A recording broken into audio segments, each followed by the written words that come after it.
I got started at IMS through a good friend of mine and a colleague at 670 The Score, Rick Camp, who knew I was an instructor at other universities and knew I was looking to get into a place with passionate students who know what they want to do. They know this is what they want to do for a living, and I have absolutely found that in my time here at IMS. The students are driven, they're passionate about broadcasting, radio, TV, internet, every asset of broadcasting they are completely passionate about, and it's very refreshing for me, having come from a university where students are obsessed with their general eds and other things that distract them from their major. These students here are here for one purpose and one purpose only, and that's to break into the broadcasting business, and it's some of the best and brightest young talent I've seen in my 16 years in the industry.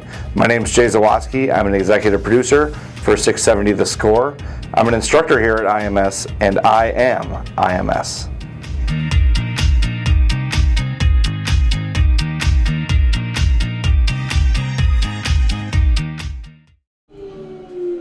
And welcome to the Ohio Moose Sport Complex. I am Luke Steffen with Colby Nyquist. Today we have a game between the Aurora Borealis and the Cedar Rapids Rampage. Colby, you had the starting lineups for both teams? Yeah, Cedar Rapids Rampage, they're going to come out in a 4-4-2. Perez will start in goal for them. Romulo and Evans will be the partnership at center back. Hertz and Guernsey are going to play on the left and right side of defense, with Fernando and Bradley going through the middle of the park, and Alejandro and Johnson will make up the outside wings, and Melvitic and Gerson will start up top, and Gerson captaining the side. And then for Aurora, Borealis is going to stick with their 4-2-3-1, provide a little bit more defensive cover. Marquez will keep a spot in goal. Salazar is going to slide back to partner Garza in the center back. Chava and Batangelo will remain there, will keep their spots on the outside of defense. Ponce will play next to Allen with Delgado in front of them. Freeman's going to remain up top, and Butler and Hakeem Siraji out wide to give the Borealis a bit of space, or a bit of pace and a bit of width. Aurora comes in second in the West Division right now. They've played really well at home. What do they have to do to continue that trend of playing well at home? Just keep their confidence up. I know they had just lost to Barbarians on Wednesday night, but after talking to the coach and a few of the players, they were very confident about the result and felt like it could have gone a different way. I know they hit the post a couple of times throughout the match, so my guess is they're going to look to hit them on the counter as they have been all season and look to be deadly. They've scored early at home, so I'm sure that's going to be the game plan. Bavarians is the top seed in the West right now, so no shame in losing a game on the road to them. Yeah. For Cedar Rapids, what's it like coming on the road and playing, in a stadium you're unfamiliar with? It can be hard. I think Cedar Rapids, they play in the professional indoor league, so going away from home probably won't be too difficult for them. This is their first game of the season. Their first game against Elgin got rescheduled to field issues. But I was again speaking to their coach, and they're going to look to keep to their game plan. They're not going to sit out and hide. They're going to go out and look to get the ball and attack when they can. So first game, do you think there's going to be any kind of stamina issues, things like that, especially on a warm day like this? The heat might get them, but most of the players are playing indoor, and they've had enough time to prepare. So you would imagine they might even be a bit more fit with Borealis playing such a tough game on Wednesday night. And I know you mentioned, we started to talk about before the game, some of the officials. You were going to talk about a couple of the officials as well. Yeah, I think our center, we had her last year when we lost at home to Oakland. She did a great job, let the guys play. So hopefully sway the game one way or the other.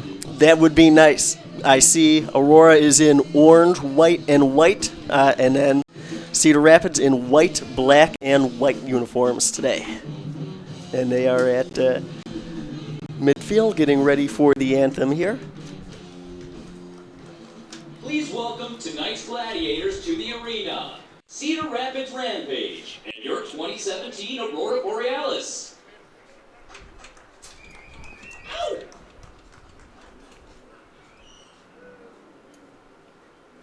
Let's meet the starters in tonight's contest.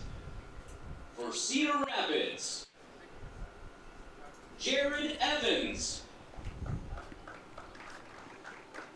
Number 20. Number 22, Connor Ramlow. Number 32, Raynell Haas.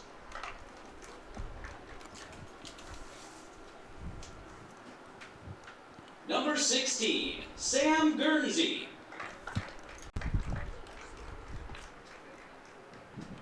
Number 21, Fernando Pacheco.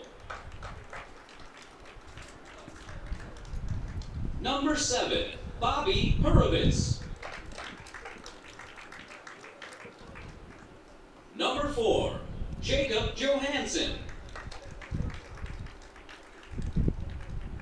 Number 23, Alejandro Pacheco. Number 10, Alex Bradley.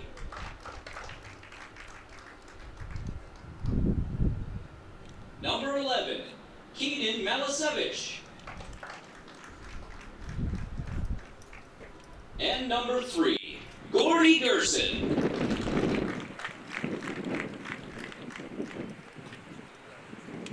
And now, the starters for Aurora Borealis.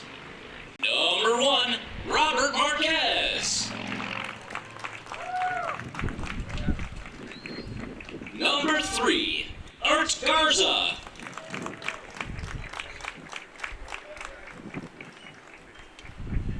Number 16, Christian Bittengallo.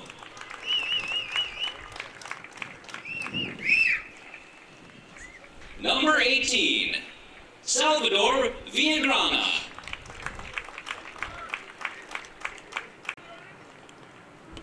Number 8, Juan Ponce.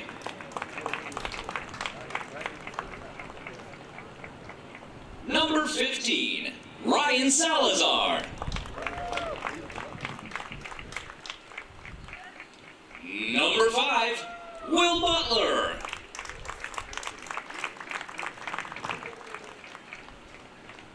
Number 10, Chris Freeman.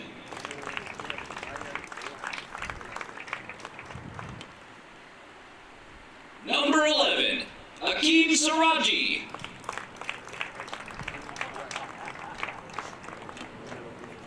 Number 17, Francisco Delgado.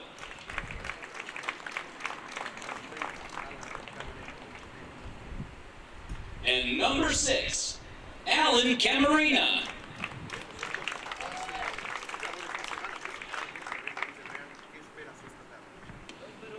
Ladies and gentlemen, please rise and face the flag at the north end of the stadium for our national anthem.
So, Colby, I noticed that it seems there's a good balance of players that have scored and had assists so far for the Borealis this year. Who do we look for in this game to really get things going for Aurora? How are we going to know things are going well? What players should we watch?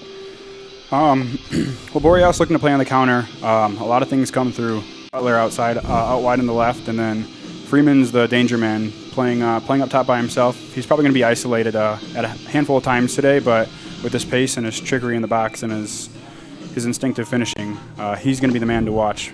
And he does have a couple goals already, so off to a good start so far. Yes, he does. They're missing Anthony Power today. He had a great game on Wednesday night. He's another danger man, but Akeem out wide, he's going to be another guy to look to go at players and make things happen. And then defensively, who are the keys defensively for Aurora? Garza's been playing pretty well back there. He made a big change from playing an attacking role this year to moving to the center of defense, but with a lot of experience. And then Salazar next to him, who played in the defense all last year. Those are going to be the guys to organize and shepherd the team and make sure there's no gaps to let the Rapids through in. All right, we are just getting ready. They're huddling up, getting some last-minute instruction, and we will be underway. So what is it like for a team? You said it's a quick turnaround coming from a road game on Wednesday and then playing on Saturday night here. How does that change your mentality in the game? It usually doesn't. Usually the players are fit enough. They may have a few knocks and bruises. Maybe try to rotate the squad a little bit, but it's all game management and expending yourself when you're able to, and sitting back when you have to. And I know Pete mentioned this in a previous game, but if anybody's new to watching the telecast today, it's the yellow markings, the yellow lines are what you want to pay attention to on the field out there. So just to help out anybody that is not aware before we get started. Yeah, Pete asked me that last game if it caused any problems when you're out there, and I had said no, and then there was 2 or 3 handballs from people mixing up the white and yellow lines. Yes. So hopefully it's not an issue today. Yes. Played against a couple of the guys for the Rapids over the winter leagues. A couple good players. Gerson up top, he's the captain. He's a good player. Beat us in the final this year. Okay. So he'll be a danger man for the Rapids. Do a lot of the players play both Winter League and in the summer as well? Yeah, there's at this level you don't stop. It goes when you end an outdoor, you hop right into indoor, and vice versa. Sometimes the two even overlap. So Aurora starts with the ball in their own end, passing it across now into Cedar Rapids end, and it rolls out of bounds. That'll be a throw-in for the Rampage. That sun on that far side is going to cause some problems as that ball came across to Bitangelo. He was trying to block it, at least until it drops below the stadium. Back towards center for Cedar Rapids. That's Jacob Johansson with it.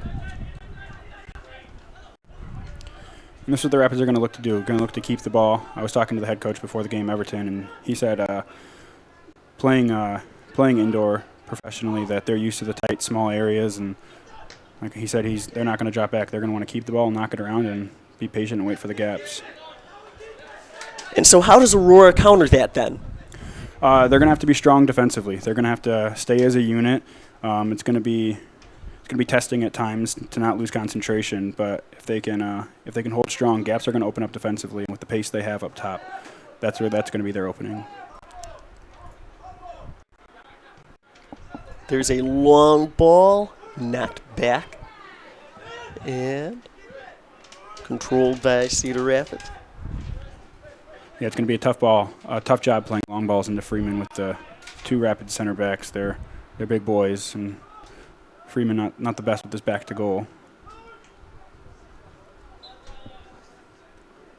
A little penalty there, not too hard, but gives Cedar Rapids a free kick here. Not really all that dangerous an area. Played into the box, though, and a nice save there. Yeah, almost became a dangerous Yes, ball. Something out of right. nothing there. That's what Borealis are going to have to make sure they don't let happen. Little balls like that beating them over the top.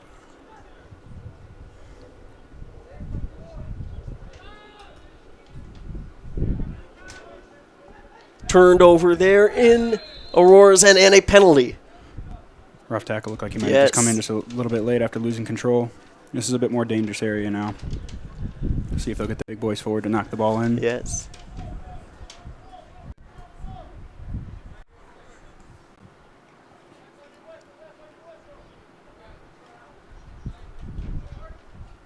Two men, it looks like, going to set up a wall there for Aurora.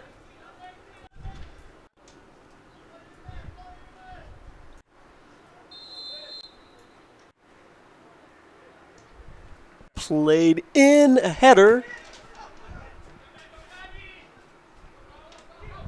And cleared away. And it trickles out of bounds for Cedar Rapids throw. Good pressing from Borealis to stay as a team. they're definitely going to take their chances when they get into the attacking half. You can already see that Rapids are being patient and they don't mind going backwards. I don't expect too many long balls from the Rapids today.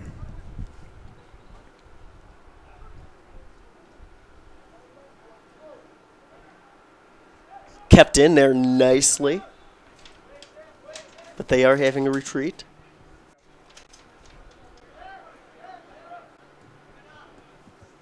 You can already see Rapids applying some high pressure. They do have a numbers advantage in the midfield. Rapids going with the classic 4-4-2 and Borealis opting to go with 3 in the midfield, so they have a man advantage if they can utilize it. Be patient moving it up and look for the opportunity. Yep.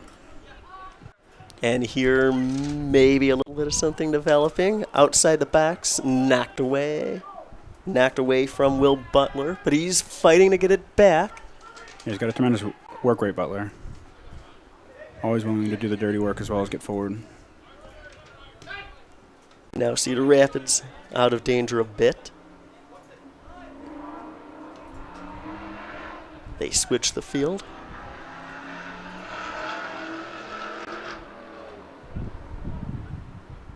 It's a good play from Ponce to Hits. read that and step in. There's a pass. He's got a man open. That's Grady Gerson. And flag's going to go up for Yes, offside. offsides. Good run, though. Clever. Yes. That's what they're going to have to watch out for. Gerson's popping up everywhere already in his defensive half, making a tackle, and then pressing the line there.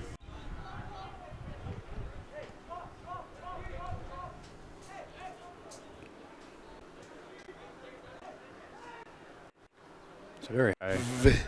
Didn't expect the Bit of confusion as to where that was going to be played from. Yeah, I thought it was further back than that, but referee probably has a better view than we do. Yes. Well, and we won't complain. That's to our benefit. And now that trickles out of bounds, and it will be a goal kick. Boy, by other home game standards, we haven't seen any scores yet. It's kind of a slow start compared to the previous home games. Borealis look a bit sluggish after the first two games, scoring inside the first 4 minutes. Maybe a bit of fatigue. Yes. Setting in from Wednesday night. Ooh, he just misplayed that there. That was Freeman. Couldn't quite corral that ball.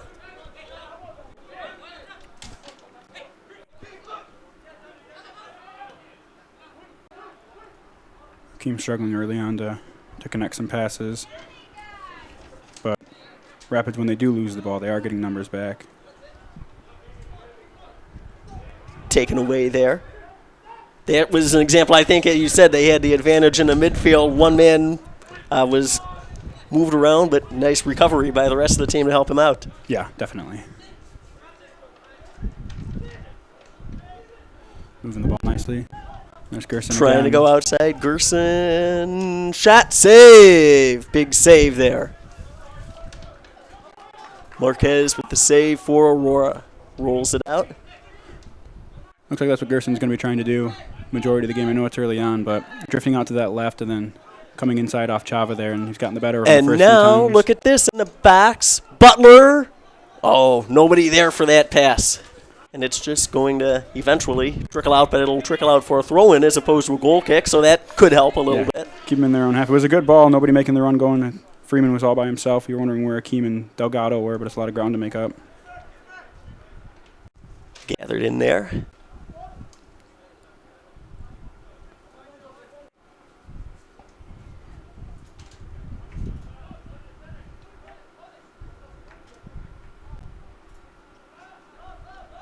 Good from Borealis to keep the ball. Want to relieve a bit of pressure on the defense.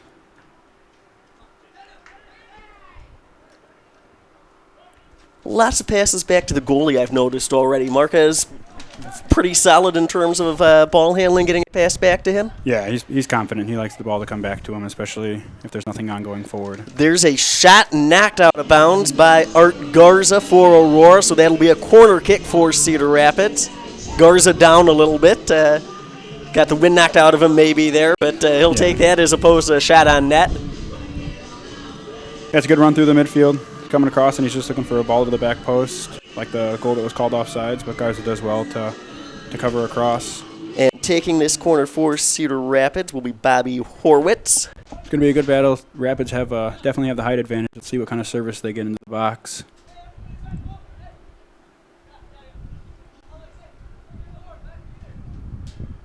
Marlowe and Evans have made their way up the field. Going to be looking to get their head on this ball. Played on the ground, though. Shot, whoa, over the goal there. Imagine that's a play they run in training. You thought they would have gotten the ball into the box, but Aurora quickly comes back out with it now. Down the far side, knocked away and stolen, and passed back. yeah, this is what Borealis in the shape. What they're going to have to do is communicate and not let balls beat them through the middle. Force the Rapids to play out wide. And we've got a player down for Cedar Rapids there. Didn't look like there was too much in that. No, I didn't think that there was much contact either. Yeah, soccer players tend to go down just a bit easier than most players. Well, if the referee gives into it, that time she didn't let them play, unfortunately. Taking the kick from just on their side of midfield. Evans with it for Cedar Rapids.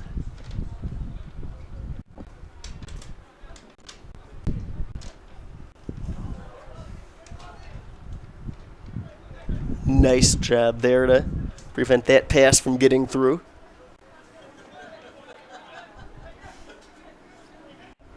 It's a good ball from Allen out to Butler. Not a lot of Does he players. have anybody to... A couple people in the box now. Yeah, Borealis slow to get into the box again, but made the right decision going backwards, trying to keep it. It'll be interesting to see the relationship between Ponce and Allen sitting in the defensive mid roles. They're similar players in my eyes. Usually one of them's a bit more of an enforcer, but they definitely have some range to their passing and good vision. Just too many players to try to dribble through that time. Turned over, but Borealis recovers. A bit of a sloppy game right now. A lot of back and forth. We're just at the 11-minute mark of the first half here. Scoreless between Aurora Borealis and Cedar Rapids Rampage on Sportstown Chicago 2 and the IMS Facebook network. From the Ohio Moose Sport Complex, I'm Luke Steffen with Colby Newquist. You are watching this game. It is the first game of the year for Cedar Rapids. Aurora enters, as we said in the pregame, second place in the West Division. Knocked out of bounds there. A throw in for Cedar Rapids. Looks like they might have a long throw.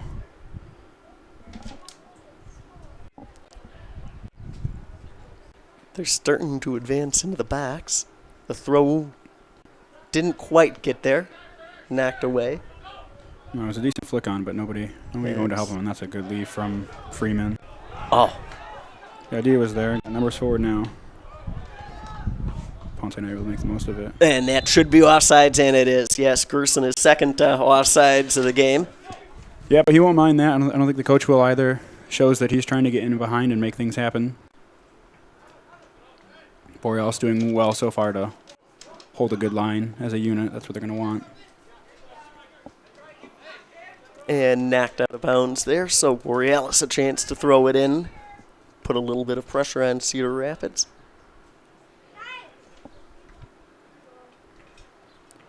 Salvador Villagrana will take this throw for Aurora. Looking for someone. Gets it in. Knocked towards midfield. Controlled there by Borealis.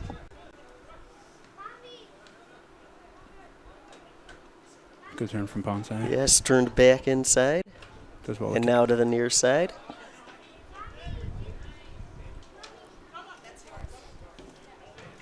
Little two-man game there. Results in a throw-in. Yeah, good spell of possession right there. We were able to connect a few passes.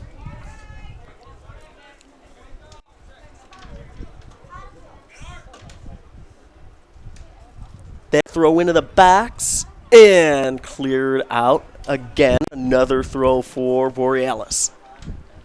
A bit farther back, closer to midfield here. Maybe. This time towards the corner and knocked away. Long ball. And staying on sides, running for it is Milicevic. Knocked away. Good defending from Salazar. Yes. Stay alert and stay with his man and deal with the danger. But that was good from Borealis. Had a good spell of possession here going now. Connected a handful of passes. No concrete chances yet, but... Oh, turned over there. And recovery for Borealis.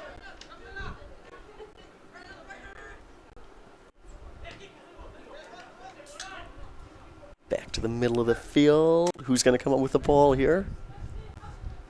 Cedar Rapids does. But they again turn it over. Collision there and no call.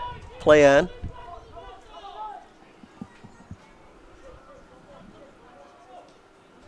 Gerson looked a bit frustrated with that. Thought maybe there was a foul in it. Centering attempt. Knocked away. Aurora still with the ball, though. Another shot, a long shot. Off the back. Into the box. We've got a whistle and a penalty. Good work from Freeman to Yes. keep the ball alive and win the free kick. It was an ambitious effort from Allen, but they at least got a decent way out to give a free kick. Yeah, not much into it. The defender just extending his arms. They both go up for the ball, and it's an easy call for the referee.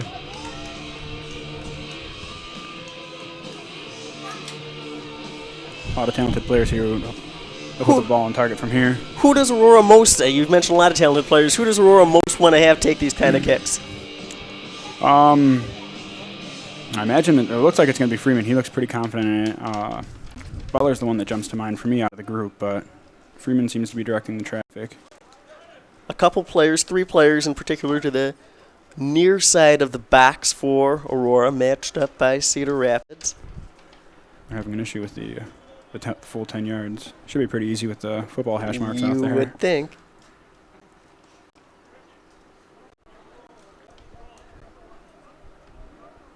In the box right now for Aurora, that's Akeem Siraji. A few more players actually join now. Butler walks in there as well, as does Batangelo. Keeper's way off his line. And that goes wide. Got to put him on target from there. Yes. But decent from Borealis, good spell of possession and able to win a free kick in a dangerous area. Yeah, Freeman maybe just leaned back a bit too much and sails it over the bar. I thought the keeper was a ways off his line. Might have been able to easy just to dink it in behind him, but won't matter either way. That's taken by Aurora. Can they set something up here? Nice job to keep possession there. Yeah, from talking to the Borealis coaching staff, he'll probably be pretty happy with the last 5-6 minutes. Borealis, you'd say, have had the line share of possession after Rampage started the first couple of minutes pretty dangerously. Now the Rampage can't seem to get out of their own half. We are just under 17 minutes into the first half here. Scoreless between the Cedar Rapids Rampage and the Aurora Borealis. From the Ohio Moose Sport Complex. Penalty there. Oh, that's tough call there. That went against Aurora. Yeah, just maybe just a bit too eager. Chava to go win the ball back in his own half, but again, it's deep in the Rapids half, so they won't have too many issues with it. They just recollect and start again. Seems like they continue to look for Gerson, does Cedar Rapids, down this near sideline. Yeah, peeling off to the left side, looking to find those gaps in behind the outside back and the center back. That's where the danger zones are in a flat back 4.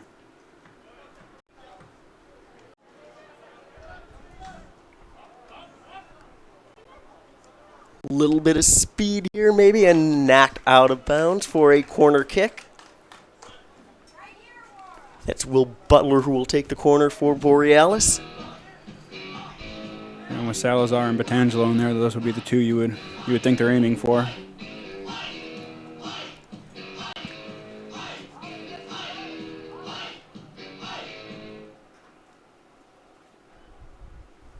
This one is in the air, but handled pretty easily by the keeper for Cedar Rapids. Yeah, straight at him. They're going to want better service than that, but encouraging signs. Again, looking long, knocked away. Nice header there. The ball coming in, just simple for the keeper to grab and no pressure on him. Borealis doing a good job.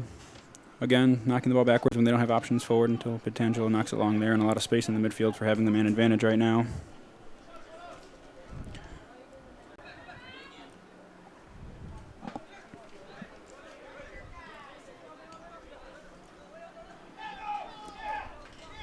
And that's what we're talking about there, not giving those gaps to let Rapids play their way forward there with the three men in the midfield.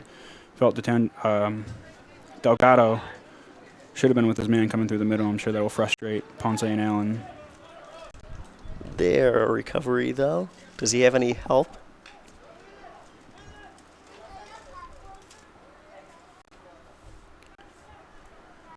Again, like you said, nice job keeping the ball away, moving it back.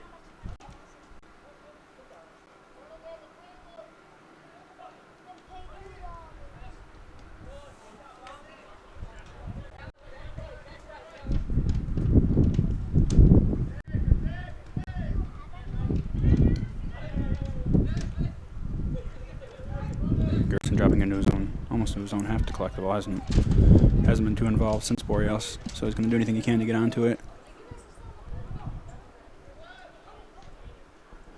Ooh, that was almost too hard, almost out of bounds with that pass. Kept in now.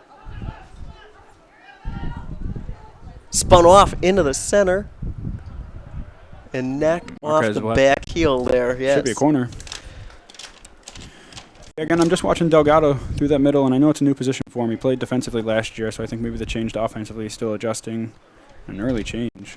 And it looks like we've got a substitution maybe here, if they'll let him come in.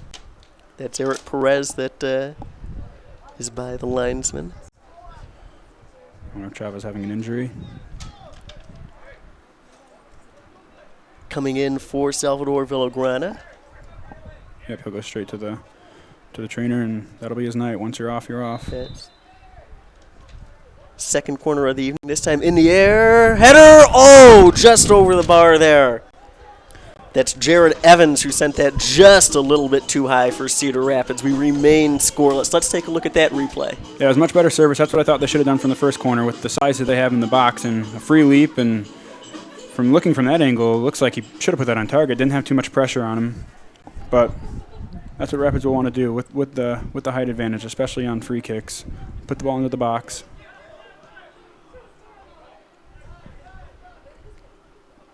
If you're just joining us, both teams have had corner kicks. Cedar Rapids actually has had two.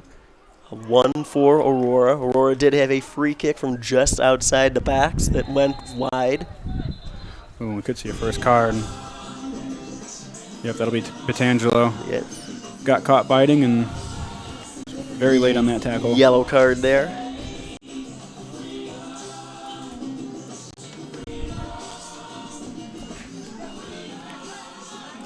You know, for it being a 90-degree day, it seems it's cooled down a little bit. I'm sure the players will be happy now that the sun started to drop. Lots of especially behind shade the out there stadium. on Yeah. the field.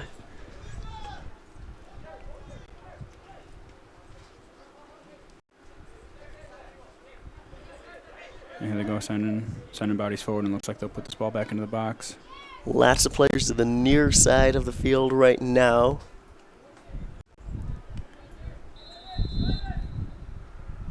Just on the edge of the box. There's the kick. And knocked over the crossbar again. And that's a very good delivery. That was Alex Broley who sent that one high. Yeah, Hertz, he's good on the free kick. That's the second one. He had the corner there just before that, and that ball coming in. And again, it seemed like a free leap, and that's a much harder one to deal with, though. It's just behind him and, beyond 12 yards out. Marquez had it covered who was on target. So when you're a smaller team like Aurora and the other team is getting some balls in the air, what are ways that you try to deal with that? Well, you gotta match up the best you can. You know your players who are strong in the air, and you gotta go try to win it. Even if you can't, just a little bit helps to jump and and put them off so they don't have a free header. That's the biggest thing you can hope for when you're a smaller team.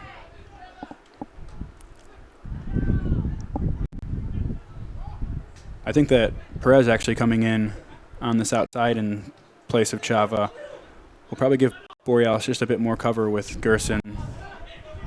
Perez has a bit more pace to him than Chava. And he might be able to expose this outside right. I know against the 56ers, he was very eager to get forward when he had the chance. Now a long ball. Butler corrals it in the corner, looking for help. Kept in there, and Cedar Rapids will look to counter. Here's Gerson again. We'll see that matchup for the first time. Yeah, Had to give it up. and Perez does a good job just to force him backwards. Didn't give him the chance to beat him down the line. Perez will take the throw in here. Yeah, just going back to that last attack from Butler there on the far side of the field.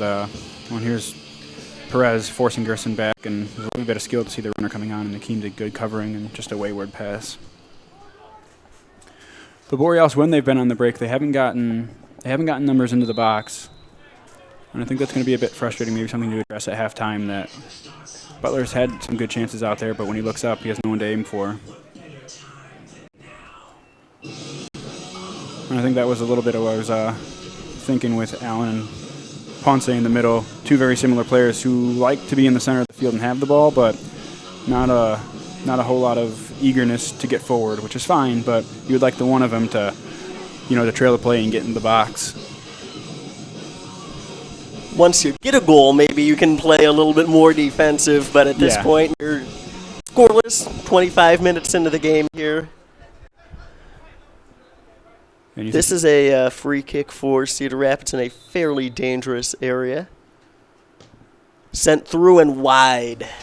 That one goes wide. Yeah, 32 yards out, it would be pretty difficult to beat Marquez from there. Thought maybe a service in the box was a better option, but if they go in, then they're generally amazing goals. Or poor goalkeeping. Yes.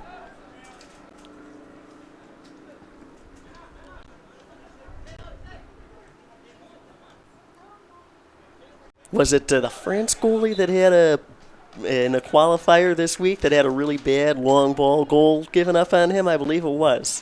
For France? I believe it was, yes. Yeah, I must have just missed that one. I'd be surprised if it was Hugo Lloris. I may have been. It's generally a very solid goalkeeper.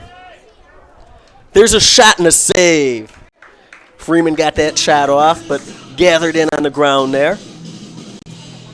Yeah, that's what Freeman's good at. He's good at finding those little pockets of space and turning as defenders, and he does a couple of step overs to give himself a yard to put the shot on. And wasn't too difficult for the goalkeeper, but it's promising. A shot on target's a shot on target.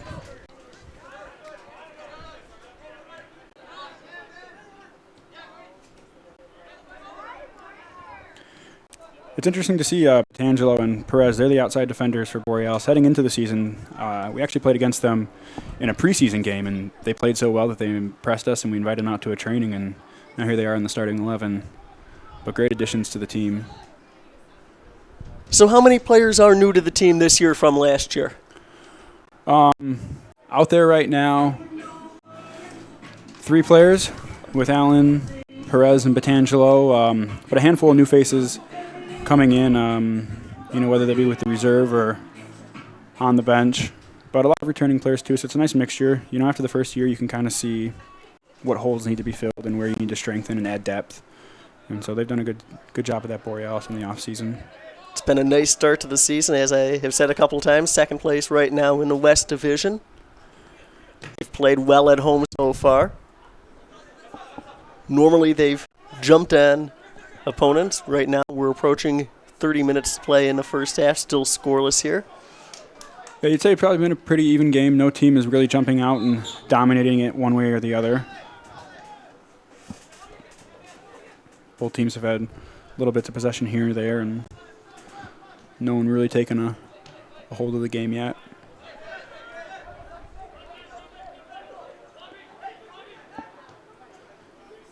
That was just a bit too hard to handle, it looked like. Yeah, right idea to try to pop in those pockets of space, but had he received that ball, he had 3 Borealis defenders around him and not too many places to go. So good shape from Borealis. I think Garza sliding into that center back role has been very big. I know the defense last year was a bit leaky.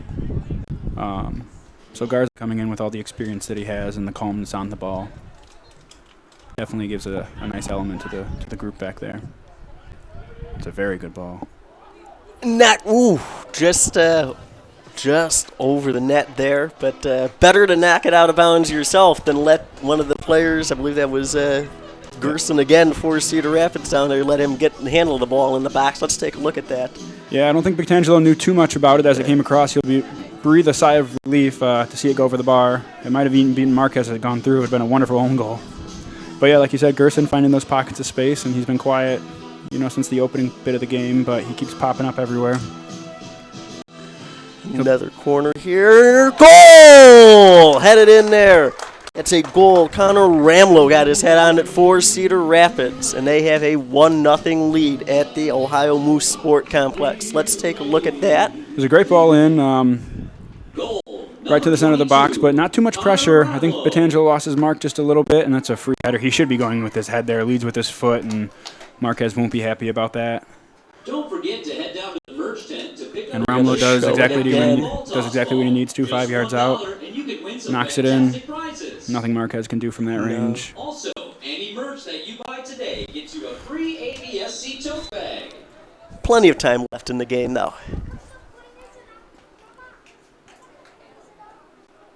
So how does it change playing from behind as opposed to playing even? Do you have to be a little bit more aggressive at this point, or can you still stick with your game plan? They'll still stick with their game plan. At halftime, they'll address a few issues. As the game goes on, though, they're going to have to start to throw numbers forward, and we'll start to see movement off the bench, I would imagine, to get something going. Because offensively, there hasn't been too much. Freeman very, very isolated. Butler about providing the only spark out there. But they won't. No need to panic right now. Still very early on. Knocked out of bounds there by Freeman. I think he wishes he could have let that one just go. It might have been a throw in for Borealis if he could have. Yeah, just apologizing to his teammates there. I think he knew it. Played back, though. And now out to the far side. This is better shape from Borealis, pressing and forcing Rapids along. That's exactly what they'll want to do. Freeman pressing with Delgado following in just behind. Just a friendly reminder, concessions and restrooms are located.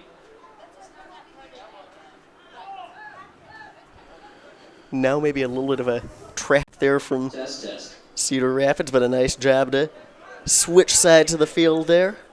Dropped back and eventually turned over there, controlled by Cedar Rapids. Hakeem having a quiet game so far. Maybe he's feeling the effects from Wednesday night, but Perez got that ball with nobody up ahead of him. And there's a foul. Yeah, contact there. Gerson goes down. Alan frustrated, but you could hear that from the booth.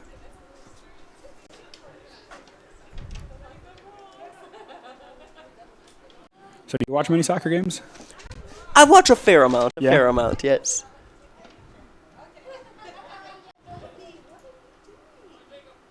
This is my first game here at Aurora. It's a really nice stadium. If people have a chance, they should come out. I mean, there's not a bad seat anywhere, and Yeah, it's a lovely stadium. Yeah, One of the best stadiums in the league. I might be a bit biased, but you got the river just across the road,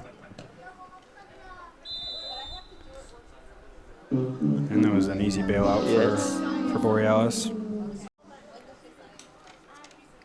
Yeah, it's great what they've done though, bringing the team into the area. You know, with all the talent around here and the way that soccer's growing, it's good to see that Aurora has a team. You know, people that continue their careers after college and keep playing through college.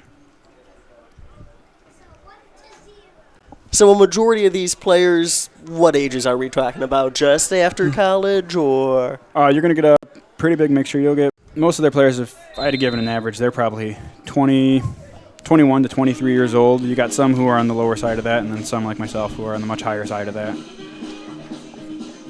Nice sportsmanship there to help the player up. Yeah, he's a nice guy, Perez. Very friendly off the field. Good to have in training, a good teammate.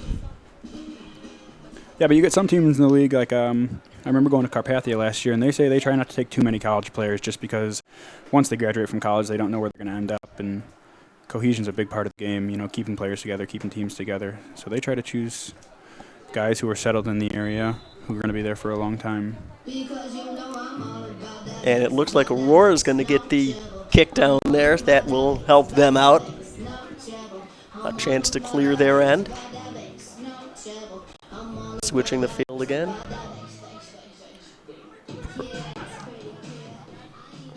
There we go, Delgado with tons of space. Into the box and just a bit too fast for Freeman. But that's what Delgado needs to be doing. He needs to be picking the ball up in those little pockets right there and, you know, picking out passes and making runs forward. Yeah, coming up here and it's a good run from Freeman to spot the space, and Delgado's on the same page, just a bit overplayed. But it's more positive.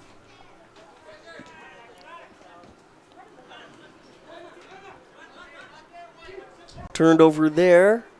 Looking for a shot and a save. Nice turn shot there by Francisco Delgado. He's coming to the life just a little bit. Maybe he's heard me. It's a good shot, though. Does well to cut inside onto his left foot. But that's what they're going to need from that attacking role. Someone who's going to create chances. Dumped into the middle there, and you see Aurora closing quickly. They get possession back. There's a penalty that was pretty obvious, should have been called. And a yellow card. Yeah, Delgado again getting on the ball. Yes. Yellow card, 21, Cedar Rapids. Seemed pretty straightforward. You're at that awkward distance here where you're not sure if you should put it on target or serve it into the box. That's Fernando Pacheco with the yellow card for Cedar Rapids. It looks like Aurora, they're putting a few players forward towards the backs right now. Lots of players, actually just one player back. And it looks like it's Allen who's standing over the ball.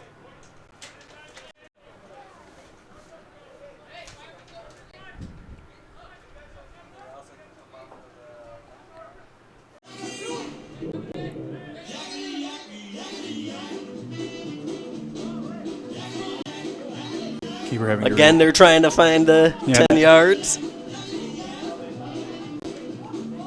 Keeper having to readjust his wall, and looks like Allen might try his luck. Shot goes just wide. Wasn't a bad effort. I think the keeper knew it was going wide. Let's take a look at that. 27 yards out. Goes, yeah, just wide. Not a lot of hustle from the keeper over there. So yeah, just right. Slid over, but I think he knew it was going wide. There's Vitangelo coming in to win the header there. Good from Garza to cover for him.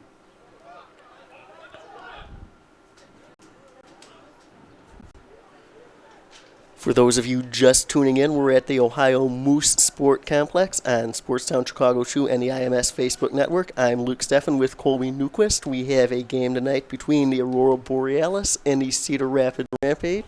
Right now, Cedar Rapids playing their first game of the year. They have a 1-0 lead on the second place Borealis. Plenty of time still, though. I've always wondered why it was Ohio Moose Heart Sports Complex. I know it's confused a few people last year. Thought all of our games were away. We played in Ohio a lot. I could see you would be surprised. It's silly saying it, but a lot of people would be like, when do you guys play at home? Well, Ohio Moose Heart is home. There's a corner there. Freeman worked hard, gets that corner. It looks like Butler maybe sliding over to take the corner. Yeah, he'll be hoping for better service than the last time, but he's good on set plays. He'll be aiming for Vitangelo and Salazar again, who's going to take the long run up. Going to be looking for the top of the 6-yard box. That's where you're going to want to put the ball with some pace, as we saw Cedar Rapids do for their opening goal. Yeah. Referee having a word with a few of the players in there. before letting play resume. I think Allen's taking up a good position at the top of the box and it's going to go to him. That was Crafty dropping it back, but taken away there. And now maybe a chance with some speed for Cedar Rapids. Breaking down on his own. Bobby Horwitz, a pass off to Grady Gerson. Gerson. And let's see. Gerson straying offsides. That's a yeah, simple offsides one. again, yes. He's going to be looking across the line, too. Shouldn't be offsides in that position. But that was the danger from Borealis, not putting the ball into the box. I thought Allen was a decent option, but like the short corner for the Rapids, earlier in the game it didn't pan out for him. Borealis almost punished on a quick counterattack there. They're not sure where the kick should come from at this point. Should be pretty easy, right where the AR is. Yes. Right in line with him. Salazar spraying it out wide. He's really cleaned up his passing range, Salazar, from last season. He's able to pick out passes much better, and there's the curse of the commentator. Let's see if we can take advantage. Oh, no, knocked back into the backs. Yeah, I think Perez was caught between minds, between going through Akeem and Freeman. But positive, he's getting forward, he's finding space. That's what you're going to want from your outside backs. Perez is a substitution in the first half for the Borealis. He came in for Salvador Villagrana. I think just right there, I mentioned it early on, that's where Delgado's going to get on the same understanding, is that Freeman's the one who sets the pace, whether you press or not, and he stepped when he should have been marking his man, and Cedar Rapids, he's able to play their way out. Now Butler through the midfield by himself, a pass there. Knocked away. Good pressure from Butler. Nice. They forced a throw in there. Got a tremendous work rate, Butler, and here comes Salazar across. He's got a long throw. So you would think that Borealis would get Batangelo in, and Perez is going to stay back. You think he might be wanting to go into the box and drop somebody else out on Gerson.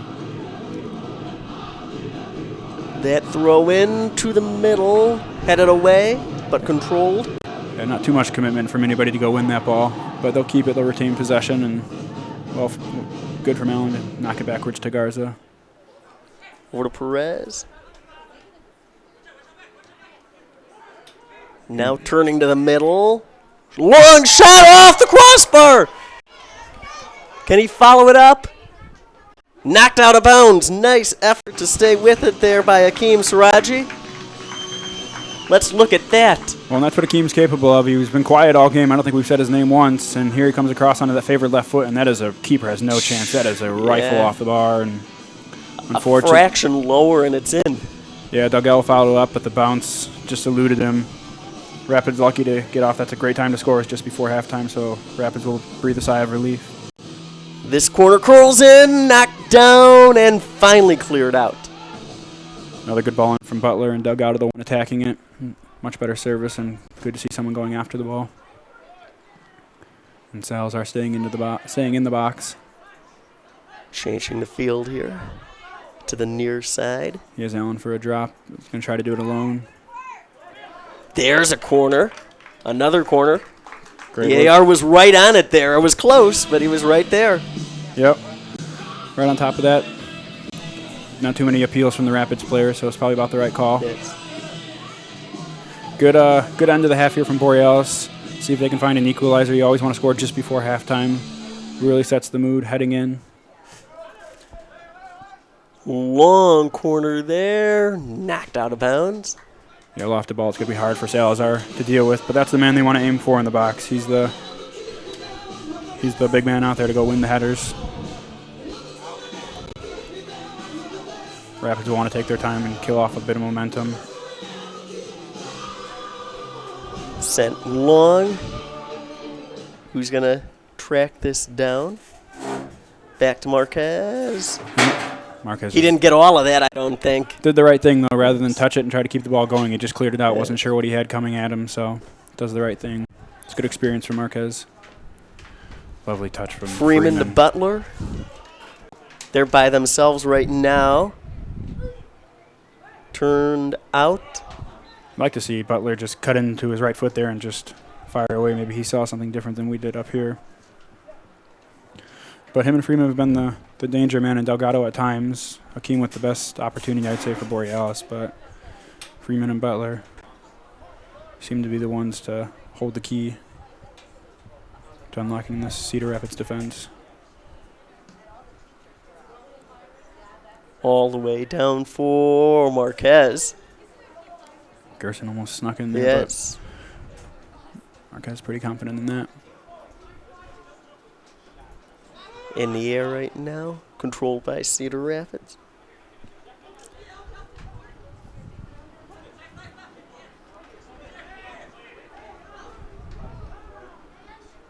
A couple players looked like we're asking for a penalty, but play on that time. Yeah, Gerson kept going. Referee's done a good job so far, I think, gotten all the little calls right.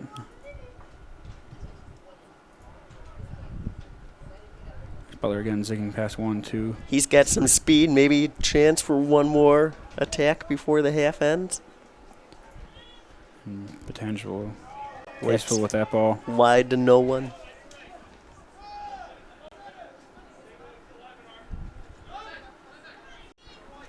I was talking to Everton, the Cedar Rapids coach, just before the game about what the drive was like coming out and if he thought it was going to affect his players, and he seemed pretty confident that this travel compared to some of the traveling they do is pretty easy. This side of the conference isn't too bad. About 2.5 hours is about the furthest anybody goes. On the other side, you can get up to 5-6 hour trips.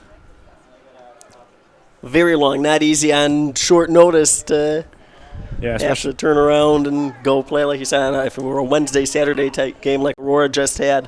And Yeah. Aurora may still be feeling some of the pressure of that short turnaround. yeah, we had a couple of games like that last season, especially going out to Ohio and going up to the far side of Michigan.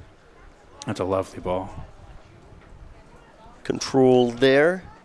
That's Horwitz for Cedar Rapids. Passes it back. A shot.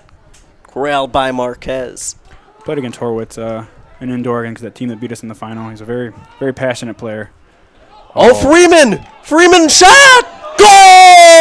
Goal! Goal for Aurora. Let's take a look at the replay on that.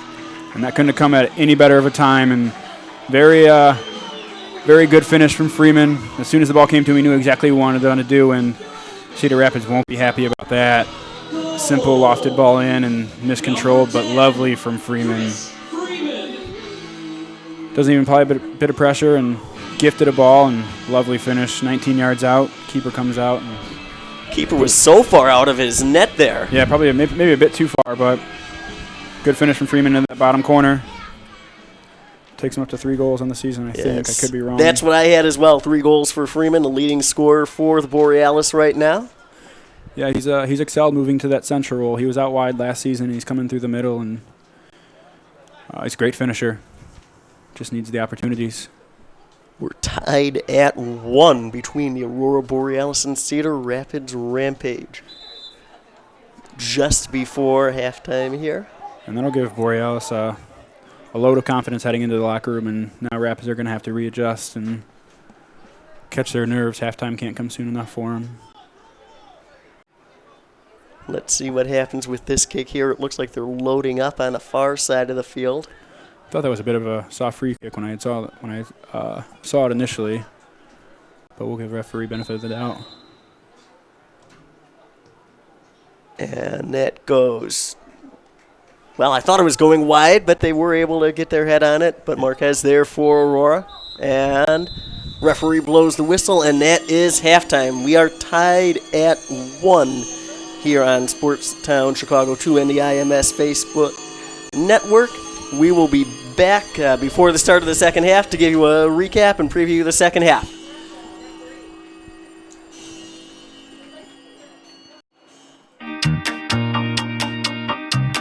I got started at IMS through a good friend of mine and a colleague at 670 The Score, Rick Camp, who knew I was an instructor at other universities and knew I was looking to get into a place with passionate students who know what they want to do. They know this is what they want to do for a living, And I have absolutely found that in my time here at IMS. The students are driven, they're passionate about broadcasting, radio, TV, internet, every asset of broadcasting they are completely passionate about, and it's very refreshing for me, having come from a university where students are obsessed with their general eds and other things that distract them from their major. These students here are here for one purpose and one purpose only, and that's to break into the broadcasting business, and it's some of the best and brightest young talent I've seen in my 16 years in the industry.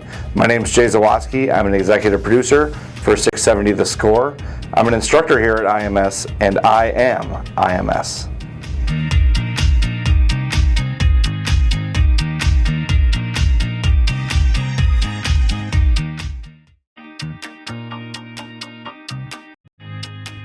I came to Illinois Media School because I want to give back to the current students.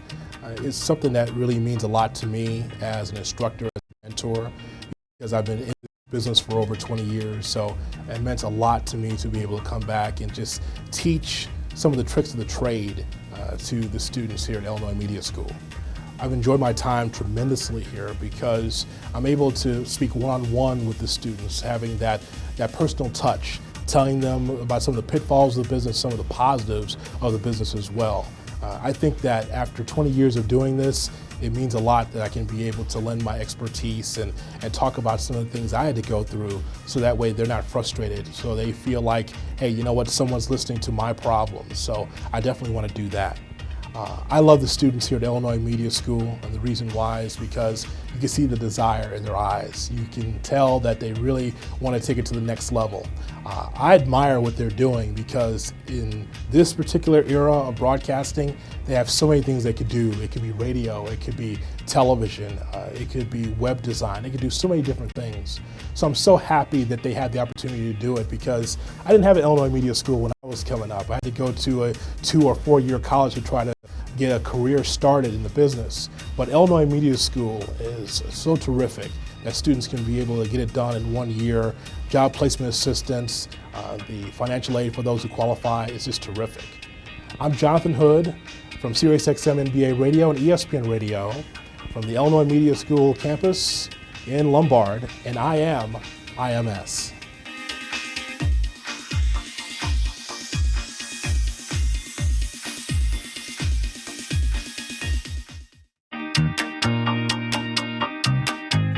I got started at IMS here as an instructor a couple years back after I'd heard a couple of people I worked with were also instructors here, and after being in the industry of radio and sports phone and TV and play-by-play for as long as I have been, I figured that it would be a good thing to come on out. I had some free time, come on out and help out some of the people that want to be the next people involved in these kind of things, next people that hit the radio airwaves and also do play-by-play. So I thought it was a great idea and a great place to do it at. When I'm here, it's great because there's always somebody that has either heard me, has wanted to meet me, and once they meet me, I explain to them, okay, it wasn't that big a deal. But if I'm always here if you need help with developing what you're passionate about, and that's what most people come here for. They have a passion. They want to do something. They want to do radio play-by-play. They want to do sports talk. They want to do updates, whatever it may be. I love being here and helping them become better at what they're trying to work at. And it's great because the one thing about the students is they're really good at listening to criticisms. Once you get into the business, it's difficult because people all think that, okay, I've made it. But here at the school, everybody wants to get better. And that's one of the better things, and one of the things I really enjoy about it is they'll come and they'll say, how can I make this better? And I always tell them I'm going to be super critical of everything I tell them, because that's the only way they're going to get better. And it's great because every student I've talked to enjoys that, because they all want to get better. And that's one of the things I love about it. My name is Fred Hubner. I work at ESPN 1000 as a host and sports anchor. I am an instructor here at the Lombard campus of the Illinois Media School, and I am IMS.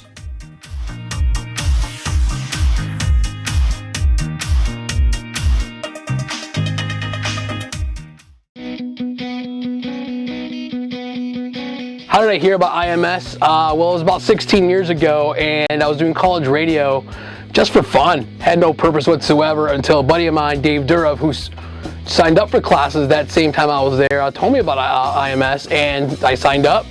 And before you know it, I was going to school, learning about radio, learning about TV, and I realized, hey, I can actually do this for a living. So 9 months later, I graduated. What do I think about my time at IMS? It was a lot of fun. I mean, there was learning involved, but it was good learning. I didn't feel like I was going to school. I felt like I was having a good time. The classmates were great. We had a good time in group projects.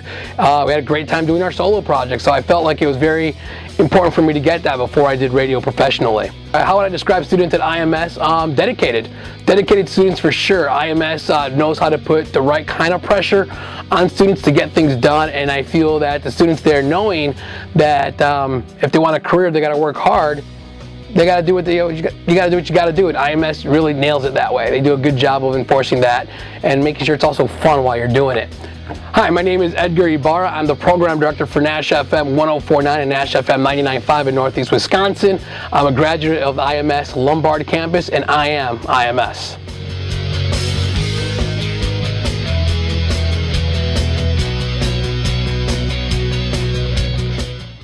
The reason I'm out here at the Illinois Media School is the radio business, while there are hundreds, maybe even thousands of stations, the people in the business is a small, tight-knit group. Everybody kind of knows everybody, and I love the opportunity of being able to connect with people who have a passion to get into this business. I had great instructors as I came up through the ranks, and I really enjoy the opportunity of being able to give back, connect, share the experiences I have, and actually learn from the students as well. I think it's great that we're able to learn from each other. Your Illinois Media School students, the age range can be students who have just gotten out of high school to people who are looking for a new career option or looking to add to their career placement. They want to get involved with media, whether it's radio, television, in front of the camera, behind the camera, and that's what I think is such a great opportunity out here, is the fact that you can do radio and television, but it's not your choice. They require you to do both. I wish I had the TV and camera opportunities that the students are going to get here, plus all the hands-on activity. My name is Dustin Rhodes. I'm the executive producer with the Mully and Hanley Show on 670 The Score, and I am IMS.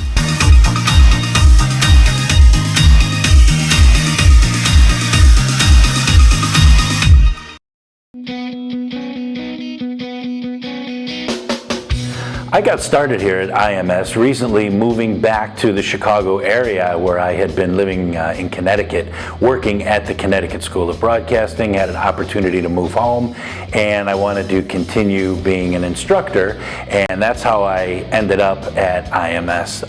My time here, I love working with the students. The key thing in this industry, whether it's radio or TV, is it's just in a constant state of change. And we always need to have fresh ideas, and fresh people bring fresh ideas. It's just a lot of different, diverse thinking, and that's how you help build a show or a show unit or a segment. And I just enjoy being able to teach, maybe teach is a strong word, but instruct kids that really want to get into this business, and we need fresh ideas, and this is a great place to do that. The students here, you know what? There are students here who are fresh out of high school. There are students here who have maybe been out working in the real world, doing whatever, selling insurance, being a police officer, whatever it is, and decide that, hey, you know what? I want to give this a shot. And so they come here. So there is really no specific age range here, and I think it's great. The students are all eager to learn because they want to be here. They're not being forced to go to school here. That's a key thing. This is something you want to do, and you're putting everything you have into doing this, and that's just fantastic. My name is Dave Zaslowski. I am the executive producer for the Chicago White Sox and the Chicago Bulls radio networks. I am at the Lombard campus, and I am IMS.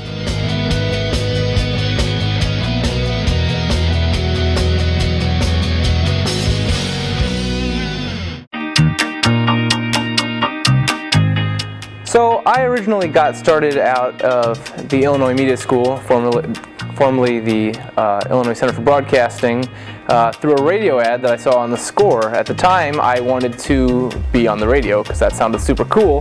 But while I was at school there, I got to learn lots of other skills, and that got me interested in directing, which is what I do now here at WIFR. I am in charge of the newscasts and prepare them and execute them during the live news shows. While I was at Illinois Media School, I was able to get the basis of skills that allowed me to get this job, and I learned how to operate cameras and work on the equipment, and that helped me greatly in getting this job. As far as school students, you know, you got a chance to meet with lots of different types of people and you know, collaborate with them and work on projects together, and I feel like that gives you a great chance to learn how to work in the industry, because you're always going to be working with people, and it just helps you get a feel for what it's actually like out there. My name is Ben Force. I am the Senior Director at WIFR in Rockford, Illinois, and I am IMS.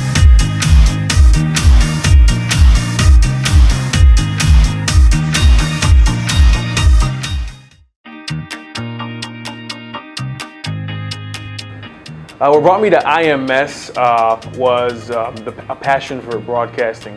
Ever since I was a child, I would listen to Bulls games with Chris Ranji post-game, and I would actually call the radio station at home, and then I would record it on my tape recorder and listen back to my call. But that's my cheesy story, of course. But what brought me to it is just a passion for it. And we are back from the Ohio Moose Sport Complex. It is halftime. Just at the end of halftime, we are in a tie game between Aurora and Cedar Rapids, 1 goal apiece. Cedar Rapids scored early on a corner kick, Ramlow with a header in. Then nice effort by Freeman for Aurora to tie it up. Long goal kick knocked down by the Cedar Rapids defense, and Freeman really worked hard to put that in and even this game up. Yeah, it was a great finish from Freeman. It'll be interesting to see which way the game goes from here. Neither team has really taken a hold of it yet, so it could go either way. Borealis at home, you think that they're going to definitely press on to get the winner, and Rapids may, as the game goes on, sit back and start to think about a draw for the opening game of the season away from home isn't a bad result. Providing the insight for us tonight is Colby Newquist. He has played for Aurora before, so he knows many of the players, knows the strategy and things like that. I am Luke Steffen. We are getting ready for the second half here. Aurora, they are in second place in the West Division right now for Cedar Rapids. It is their first game. It didn't really look to me to be conditioning to be a problem for either team so far. Aurora coming off a game Wednesday when they lost to first place Milwaukee. Cedar Rapids, as I said, their first game of the year. Yeah, but now we go into the second half. Yeah, both teams, they seem to be fit enough. Even with the hot day, it's definitely cooled down now. We'll see how the Rapids start to fare as the game goes on. They might start looking to their bench maybe a bit earlier than Borealis. We did see one substitution for Aurora coming in the first half was Eric Perez. He replaced Salvador Villagrana, who went out with a medical issue. But you liked what you saw from Perez when he came in. Yeah, the last 2 games now he's come off the bench, and he's had a lot of energy, very positive going forward. And he forced Gerson, the Rapids' main threat, to pick up different positions on the field because he wasn't having any success or any luck there. So we'll look for Perez in the second half to definitely keep bombing forward and helping out defensively, strong in the air. Cedar Rapids will start with the ball here in the second half. We will see if Aurora can counter. They had some nice effort there to take the ball away, and as you said, they were strong in the midfield as well for most of the half. Yes, yeah, definitely the defensive too, and I saw them talking to Delgado just before the half, so we'll see how they approach the second half. And in terms of officiating, it was pretty even, you would say, both sides with a yellow card. Pacheco for Cedar Rapids, Patangelo for Aurora, but other than that, nothing really to complain about. Yeah, no, the referee's done a good job. She's made the right calls when they've come along. Otherwise, she's kept the whistle at her side and let the teams play, and that's what you want at this level. I will be curious to see what the Rapids' approach is, if they're going to come out strong. The coach seemed pretty adamant on sticking to a possession, patient game, waiting for the chances, so I don't see him deviating from that. But maybe as the game goes on, they'll start to think about that single point. In case anyone is just joining us right after halftime, just so you know, Aurora, the home team, in orange, white, and white. Cedar Rapids in white, black, and white. Cedar Rapids with the ball to start the half, playing it back into their end. It looks like Rapids have a goalkeeper change at halftime. Do you think it was disappointment with how the goal went? The goalie did come out of the box quite a bit. Butler, a shot gathered in there, testing the goalie early on the ground. No, I wouldn't think the keeper didn't do anything enough for me to lose this place. It might be a case of having two very talented goalkeepers and just splitting the halves, or might have been an injury to the first goalkeeper.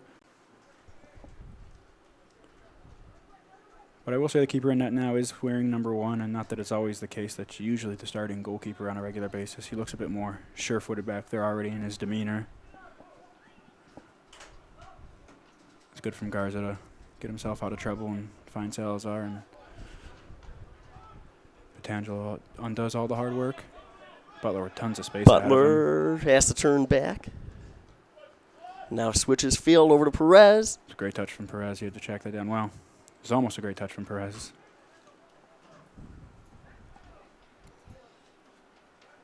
Knocked out of bounds there. Careless play by Cedar Rapids. A throw in for Aurora. Up to Freeman. He gives it back. Surrounded right now and turned over. And there it is again. That getting numbers forward. D'Angelo, Freeman taken down. Taken down just outside the box. That's the only good thing for Cedar Rapids, because that was definitely a dangerous play there. You saw a yellow card given. Freeman is still down for the Borealis. Yeah, he'll take his time getting back up. That was a very heavy tackle. The yellow card's very well warranted. It's in a great spot for Borealis. Yellow card, number 7, Cedar Rapids. About 20 yards out, just off center of the goal. Definitely putting on target from here. It's Bobby Horwitz with the yellow card for Cedar Rapids. Horwitz had a fairly productive first half for Cedar Rapids, and you said you played against him before, so you know the kind of player he is. Yeah, there was that passion that I was talking about. But yeah, he's had great services. I believe he took the corner that led to the Rapids' first goal, and he put in a couple other dangerous crosses, but it's a very heavy tackle, and Borealis see if they can make him pay from here. A goal on either side of halftime would be great for their confidence. Alan Camarena, it looks like, maybe over the ball. Also Ryan Salazar there. Yeah, it looks like it's going to be Alan. He had a decent effort in the first half. This is a bit easier here from this distance. Yeah, Salazar now goes in. Seeing a lot more teams now tossing a player into the wall just to shield the keeper a bit more, and he'll move at the last second. He's got an option in Butler just to his left here. You would think he would shoot it. Oh, big save there. It got past the wall, but a big save by the keeper there. There it was. Yep, hit it just where Salazar was standing. Close enough to the keeper. We didn't struggle him too much, but he held it well. Traffic coming in. Gerson couldn't keep that one in. Thrown long and knocked out of bounds. Another throw in for Borealis in front of their bench. Salazar coming up with the long throw again. Find someone to flick it on. Into the box, header, and headed out of danger. Maybe momentarily. Oh, and Ponce slices sent that wide. One. Good from Borealis, though. Yes. Good start to this half so far. Applying all the pressure, picking up where they left off in the first half. And we'll just stay with the action here.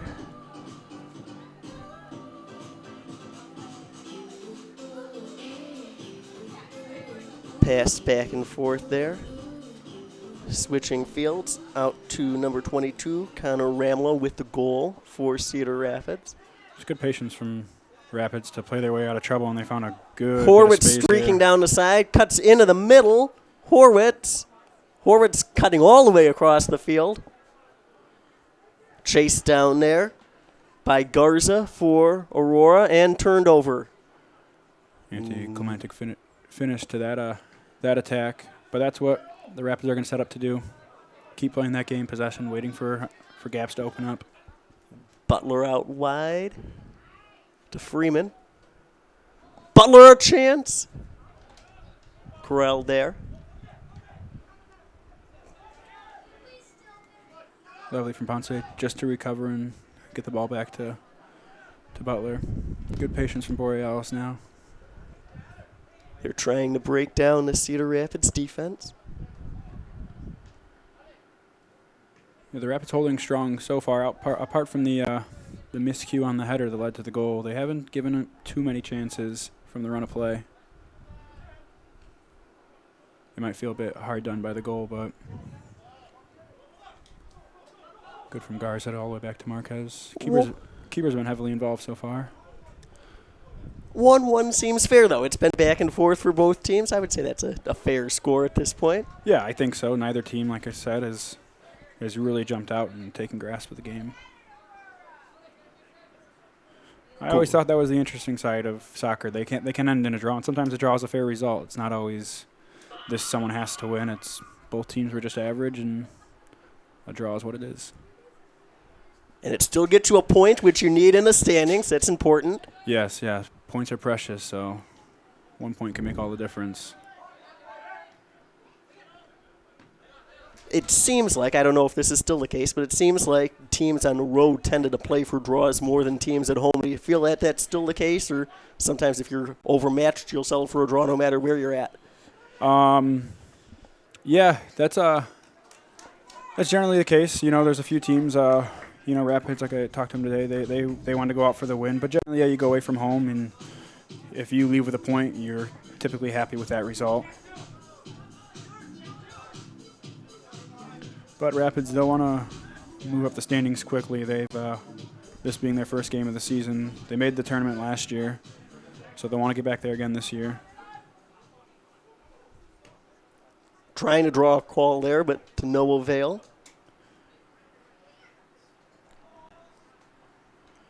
Yeah, you can see them remaining calm. They're not panicking, despite the poor end of the first half and the slow start to the second half. And here's Gerson again. Gerson.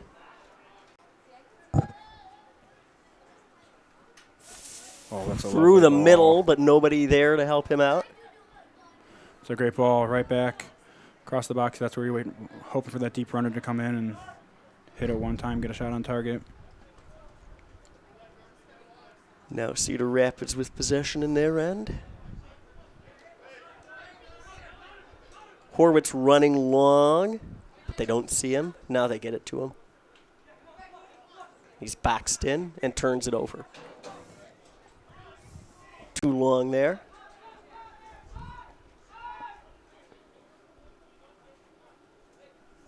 We're at the 53-minute mark in the second half. Luke Steffen with Colby Newquist. A 1-1 game between the Cedar Rapids Rampage and the Aurora Borealis.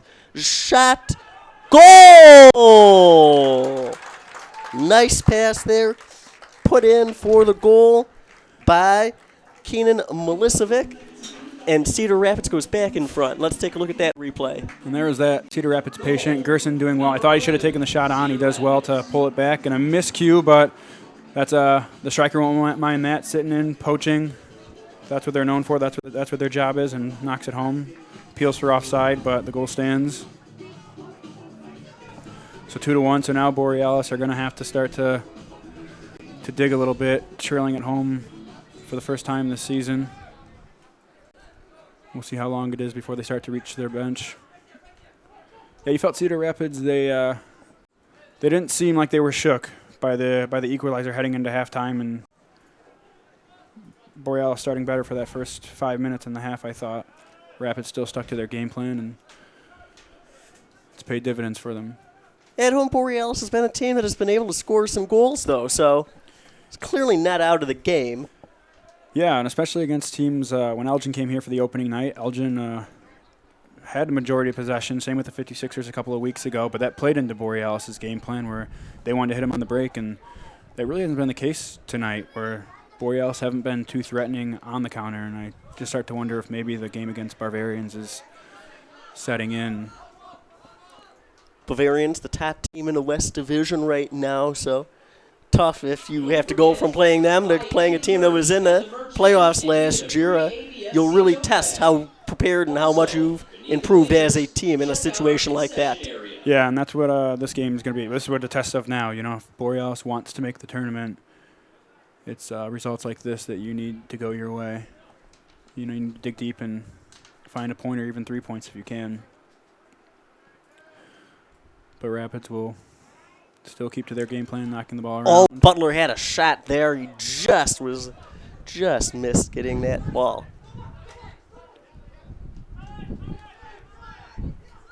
Cutting into the middle.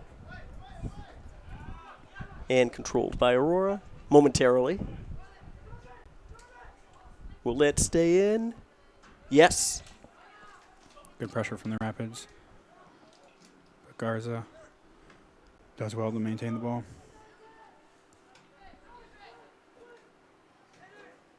Now into the box, cutting to the middle, taken away there. That was dangerous from Salazar going to the ground. You got to be careful there. Any type of contact, and the striker can go down, and then you have a penalty kick, and 2-1 quickly becomes 3-1.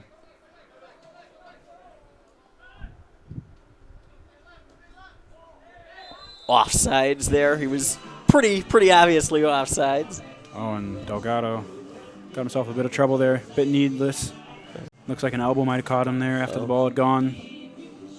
See, comes across. Out near midfield. Oh, yes. yeah, it's a heavy elbow coming across his face there, and lucky that he didn't see red for that. 17 Aurora, Francisco Delgado. Comes across and catches him just across the face. Probably smart refereeing, yellow cards. Probably the right call there. Delgado might have just been leaping in just a bit late. I don't think it was malicious. But you see people sent off for that.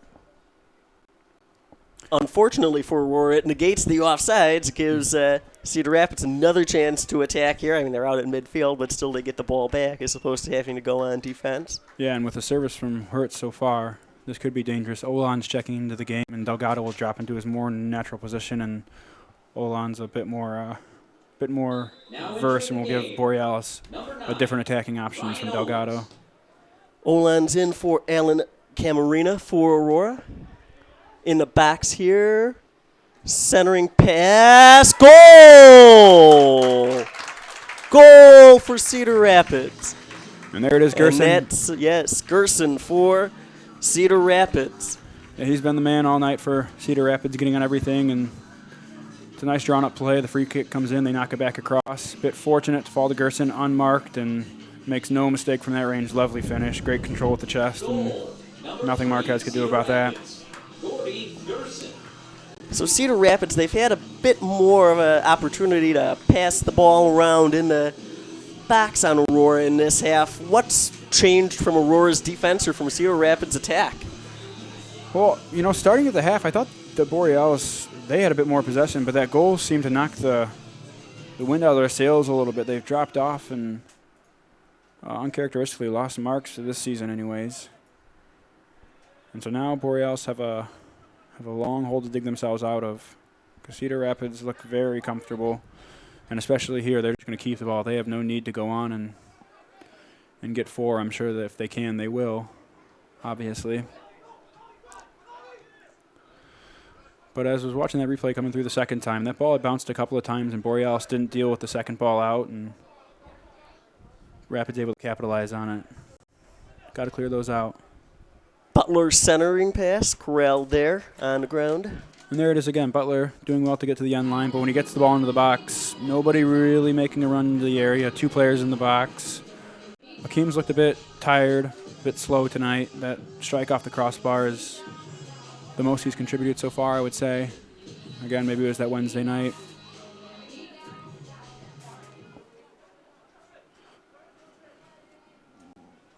Turned over at midfield there. And Perez out of position, having to track back, and Garza and Salazar doing the work to recover for him. Now they switch field. Chasing hard is Gerson. And knocked out of bounds by Horwitz. And I think that's maybe been the bit of the difference. You know, look at that energy from Gerson. You know, he was just in the box scoring. He's everywhere tonight. Long shot and a save. Nice shot, though, there by Chris Freeman, looking for another goal. He's got 1 tonight. Yeah, you can hit him from distance. He had a lovely goal last year from about 30 yards out, coming into that right foot. That one right at the keeper. But still promising signs.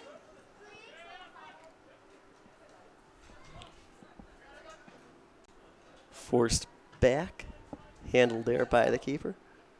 Out to Gerson. Lovely Gerson. touch. Gerson keeps it in, battling, and some contact, and they're going to call a penalty there.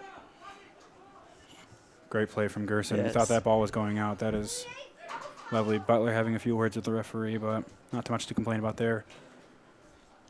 Petangelo when that ball came across. That's a lovely touch from Gerson. Got his hands on him because he got beat. It's a dangerous spot. Hurwitz had good delivery all night. And the last thing Borealis want to see is this game get to 4 and it's straight into the There, wall. Butler rejects that, but it goes right back to Horwitz, headed towards the goal, and a nice save there by Marquez. Yeah, off his own player, Delgado Yes. almost caught with his hands on his head. Yes. That's a throw for Cedar Rapids in their own end. And Borealis looking to make another change. I wonder if the formation is going to start to change now. They're going to need players up top, get players into the box. Just over 60 minutes played here at the Ohio Moose Sport Complex. Luke Steffen with Colby Newquist. It is a 3-1 Cedar Rapids lead on Aurora Borealis in the second half. It had been a back-and-forth game, tied at 1 at halftime. A couple of quick goals to start the second half for the Rampage. Yeah, but now Rampage have really started to grab the game by the neck here. They're knocking around, finding passes, intricate 1-2s, players running on and off the ball. And here comes that substitution, maybe.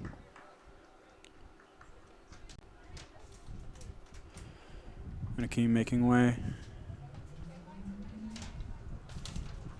Coming in will be Louis Loya for Borealis. The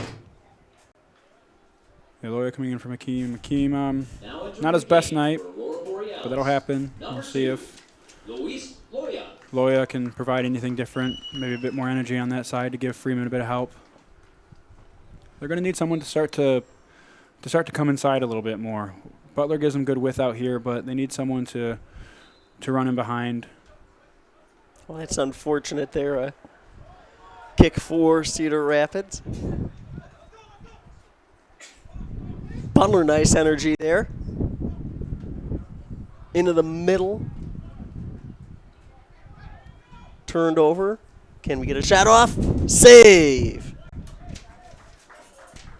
But a shot from distance there forced the keeper to make a save. Yeah, a bit more energy from Butler there to go win the ball deep in the Cedar Rapids half. Looking long for Gerson. Gerson with it, but that time he couldn't keep it in, and it'll be a goal kick. Yeah, looking at the keeper change, watching this keeper and his mannerisms as this half has gone on, I'm starting to wonder if that's the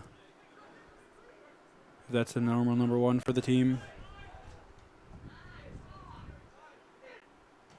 Shot. Oh, that curled in. Wow. Watch the curl of that shot. All going wrong for Borealis right now. A cross that loops in to make it Boy, 4. I thought that was going to go wide for sure, and it just took a tough angle. Unfortunate for Marquez. He sets up well for the cross because that's what he's aiming, because that's what the intention was, and it loops just over the top of him, and not much he could do about that. And 4-1 now. That's lights out for Borealis. Goal number 23, Alejandro Pacheco. Pacheco with the goal for Cedar Rapids. So I notice a little huddle back here. Are they just sort of trying to regroup for Borealis at this point? Yeah, trying to get their feet back under them. I think going down 2-1 really shook them, and now they're just going to have to do damage limitations. You could see this game get to 5 to 6, anything like that. Plenty of time left, and Cedar Rapids don't look like they're taking their foot off the throttle.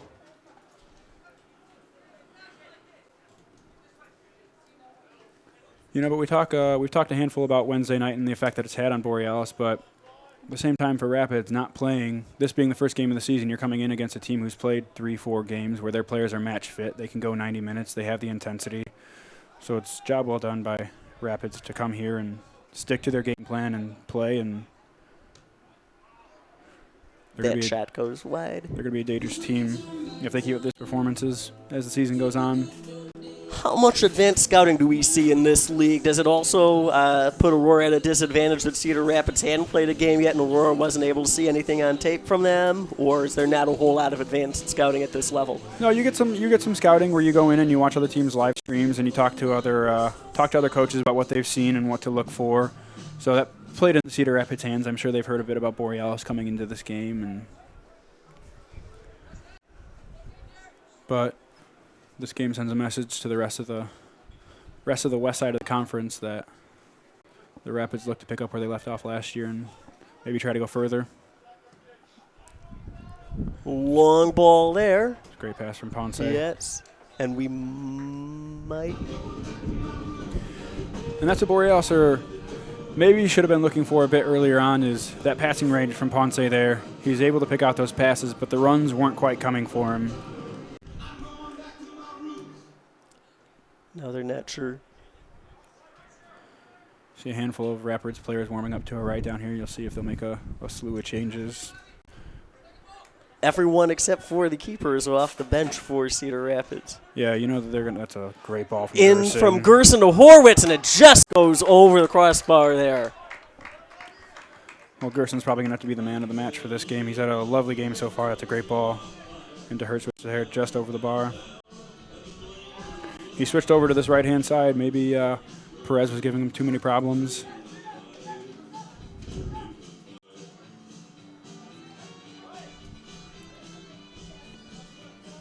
Open man on the far side for Aurora. Lots of space right now.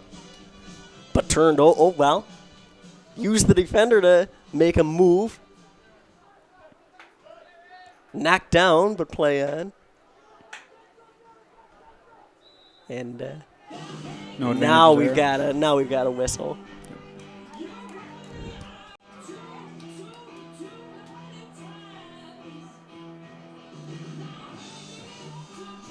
It's always interesting. The PA man always plays music in between and sound effects in between every little downtime.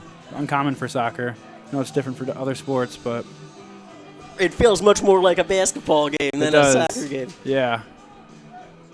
That attempt goes wide. Yeah, it's going to take something special to beat the keeper from there. Ball into the box might have suited Borealis a bit better. Got to take advantage of those.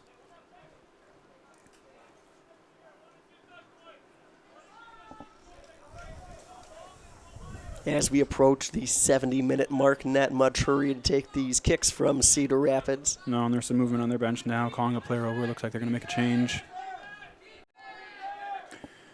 And you can hear from the Rapids bench yelling, "Keep it, keep it." Wanting to keep possession. Looking for a man in the midfield and turned over there. Kick down to the corner. Again, Gerson is there. Gerson. Yeah, Borealis definitely not able to take advantage of that extra man in the midfield in this half. The three have been a bit outplayed. Freeman. Oh, if you could have made one more move around one last defender there, he might have had a shot. Yeah, that's where that starts to come. You know, he's beat one defender, but then it's usually the second or the third who gets you, and not many options going forward with him. It's a hard job to play up there all game by yourself, so isolated. He does it well.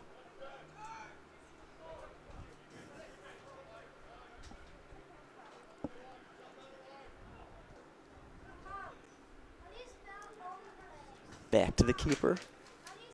And they switch fields. Gerson couldn't keep, or Horwitz, pardon me, couldn't keep that in.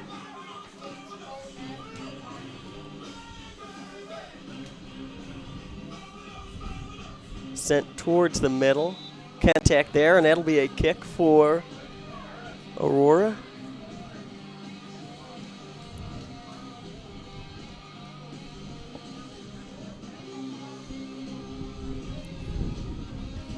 Good Butler, it looks like, will take this. Good spot for him, you think? Yeah, I think so. Again, he's probably too wide to put it on target. He might fancy a chance, but again, I think the cross is the better option here. You need to get yourself on the board if you want to have any chance of getting back into the game. It's a long ways to go, but even a consolation goal.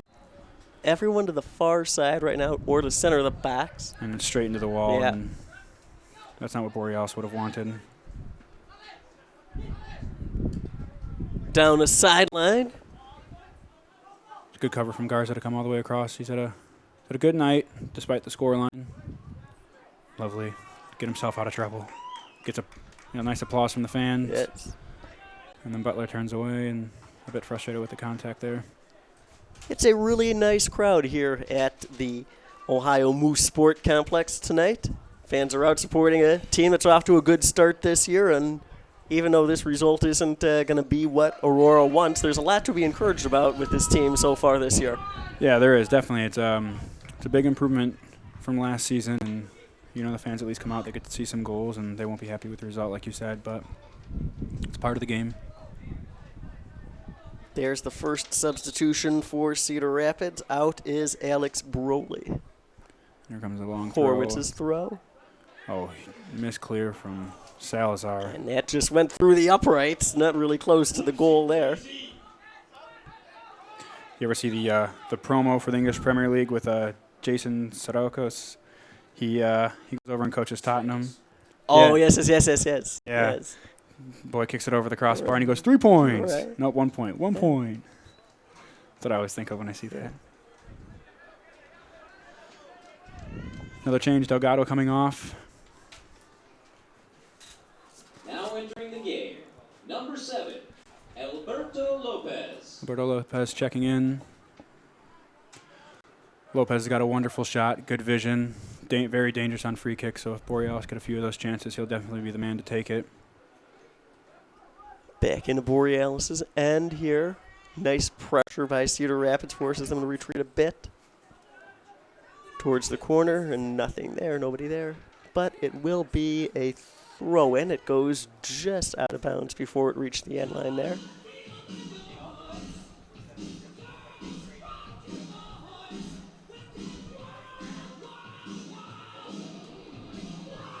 I hate when everybody's confused as it's a throw and a goal kick down there. You played long enough, you know what it is. You're just wasting time. Oh, you'd be surprised by how some people don't know all the rules of soccer.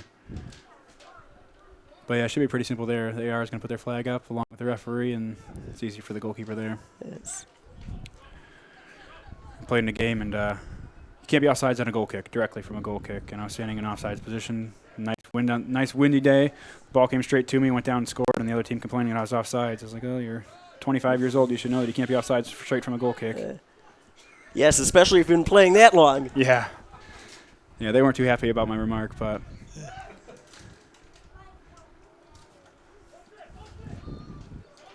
In the midfield now. Cleared out of the backs.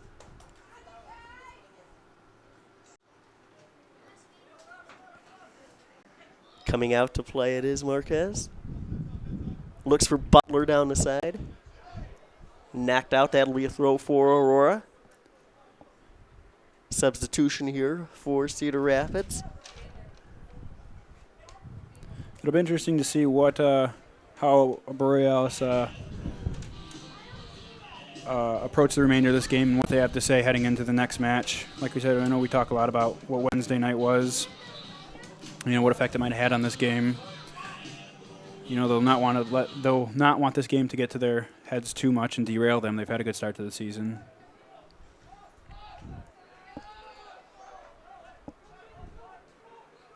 What's the biggest takeaway, just from this game, what would you say is something that has to be worked on in practice for Borealis? They need to start to get runners going forward. They'll need to find that combination of the middle three, getting people to support Freeman, getting their wide players to start to come inside, to give someone Freeman to play, to give Ponce runners to start to find. And they have players who can do it. Paro's been a big player for him this season, and he's missing tonight, so I know getting him back will help, but, it goes beyond individuals. So I'm sure that's what they'll start to address. Defensive questions about tonight, but it might just be one of those games where that cross went in. It's just not your night. And Borealis have a quick turnaround. Next week they take on Croatian Eagles. back here at 7:30, and they lost to the Eagles 1-0, second game of the season away from home. Felt a bit hard done by that result. So that's where attention will start to turn. That could be an important game. The Eagles in third place right now with 5 points in the West Division. So without getting a point today, that could swing the standings based on the result of that game.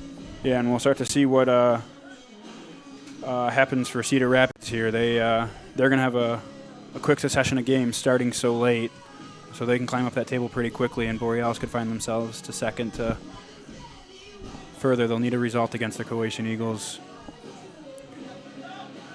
who they probably would have felt they were the better team against, especially in the second half. They had tons of chances. They went down to 10 men and even created chances still.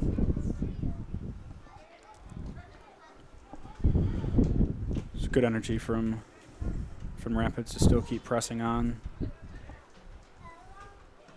We're at the 77-minute mark here, a 4-1 lead for Cedar Rapids.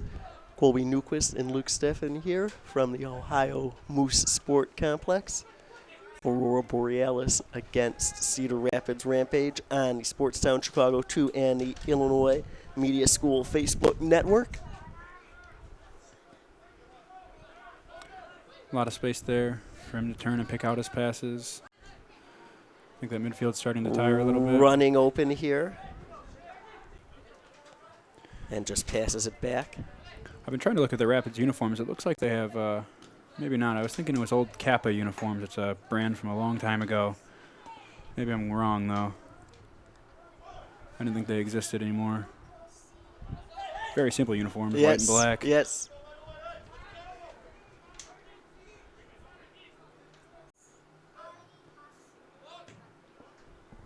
Play towards the backs and away. I was always a uniform man. If my uniform looked good, I felt like I could play good. Favorite uniform? My favorite uniform that I've worn or that I see? Both. Both. Oh, man, I don't want to offend Borealis here. I do like that orange, so... yeah, the orange is nice. The team that I play for in the off-season, we wear orange and green, and we have some very nice Nike long sleeves. I'm a big fan of long sleeves, even wear them in the summer. Okay. For professional teams, I'm going to have to go with Arsenal. They're my favorite team, so I have to pay my loyalty to them. There you go. It's nice about soccer, though. I know in the United States, all the leagues have deals, you know, so your Adidas or your Nike or your Reebok. Where soccer, it's outside of the United States, it's whatever team you opt to take the most money from for sponsorship deals, so you get a wide variety of jerseys. And actually, I take that back. Croatia is probably my favorite jerseys. They have some nice red checkers on them. It's different. Told you I was a uniform guy. You get me talking about it, I can go on all night. Yeah.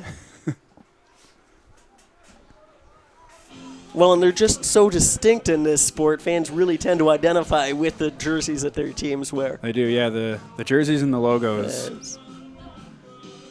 A lot of uniqueness to them. Yeah, some teams in the World Cup a couple of years ago who just wore single one-piece uniforms. I would never wear anything like that. No, yeah, it's a bit much for me. Yes. Yeah, soccer romper. Right. I'm not a fan of rompers. Not my favorite outfit. My girlfriend can attest to that.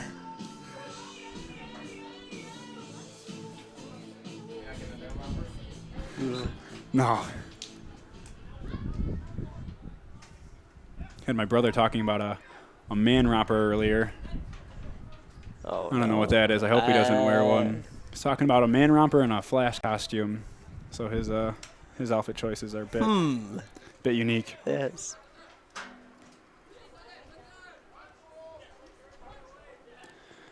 Yeah, apparently rompers are something that are coming back now, but rompers and jompers. I guess they're the one with the long legs. You know, the pant romper. Well, that's definitely not suited for a sport. That is an interesting romper. Our producer Ryan is showing us a very unique looking one there. A giraffe riding a shark, it looks like. Good cover from Petangelo. It's Gerson knocked down and backs play on.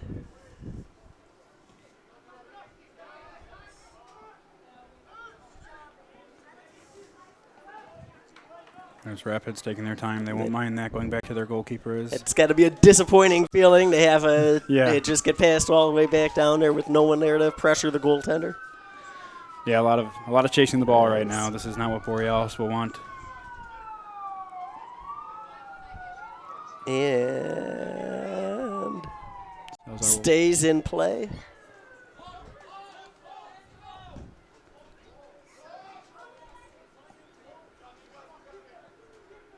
Frustration starting to set in for Borealis.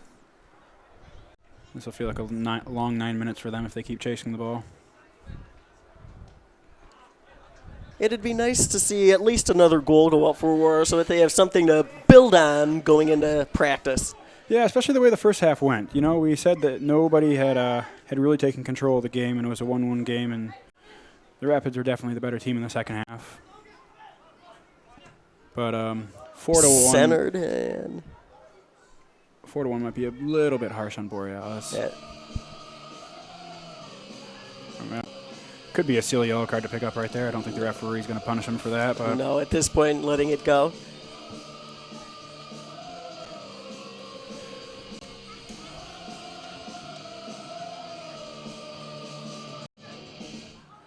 After that first corner kick that was on the ground, we've seen Cedar Rapids really try to use the size in the air on these corner kicks. Yeah, and it's paid off for them, especially with the delivery that they've had and the height advantage, like you just said. And they're going short again, and stuff out of a training ground right there. I think it's just for fun now. Yeah. That's a great There's ball a across. cross. Oh.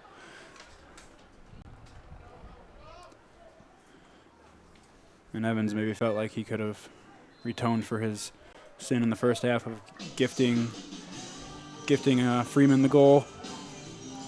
Yeah, but Rapids do very well to keep the ball in the play, and it's a great ball across and a bit better communication, and that might have been a simple tap in at the back post. Borealis will be happy to see that one go wide.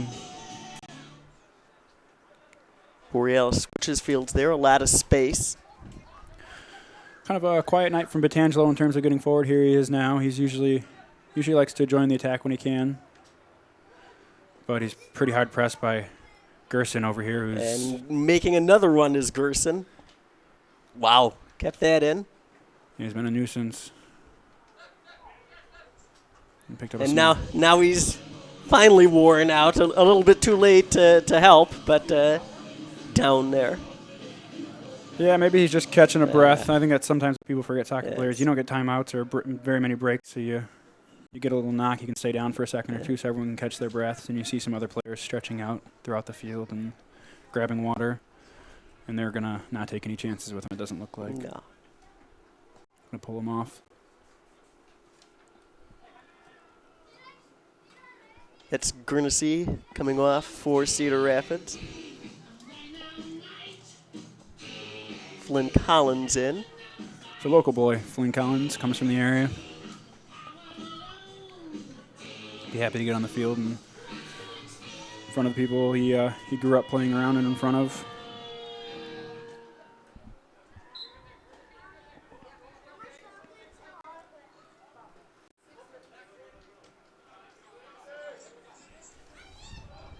It's a good battle Down the right sidelines away. by himself, Freeman.